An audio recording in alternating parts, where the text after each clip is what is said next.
Hi everyone, welcome to this month's property market update for the Franklin region. I'm just going to quickly run you through some statistics. These are the latest statistics from the Real Estate Institute of New Zealand, and they're for the month of July. So the median sale price in the Franklin region is 830,000.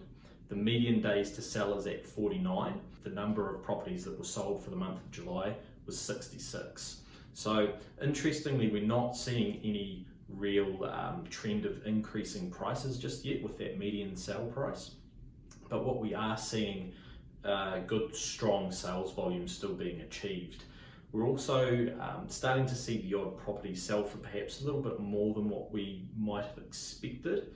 Now those properties are still the exception to the rule, but just the fact that we're starting to see properties achieve a little bit more than expected is a change, because you've got to remember that over the course of 2022 and early 2023, where we had decreasing house prices, what we were seeing, generally speaking, were houses going on the market and selling for less than what anyone would have expected.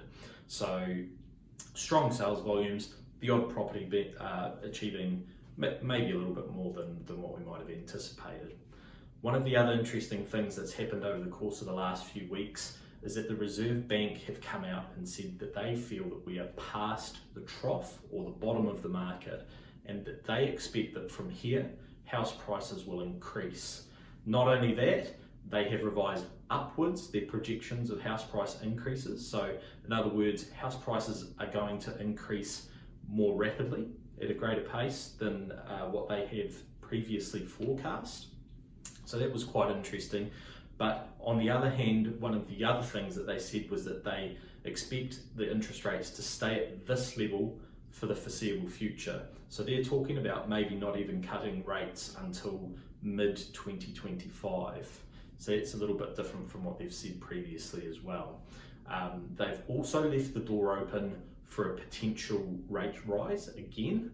And that can have quite a dramatic effect on the property market. People's affordability is already quite stretched. And what we have seen previously is where the OCR, or the official cash rate, has increased unexpectedly. That has had quite a marked effect on the property market. When it happened at the end of last year, we saw the property market really slow to quite a slow grind. The other thing that's looming just around the corner, of course, is the election. So there's a lot of housing related policy being bandied about and debated at the moment. There seems to be also a growing perception that there's going to be a change of government with all the polls that have been happening recently, and that we might have a National and ACT-led government. So National have come out and released some pretty interesting policies that will probably, support house prices further. They're doing things like reinstating interest deductibility for investors. They're looking at reducing the bright line test down. They are also, one of the more contentious policies that they've announced is that they are looking at opening things back up to foreign buyers. Now they are saying that those foreign buyers will be restricted to property sales of $2 million plus. But when you think about property prices locally, $2 million plus, hey, there are plenty of lifestyle properties around that would be in that price bracket. But even in residential Pukekohe, we've had sales just in the last month over $2 million. So it's going to be interesting to see what happens there.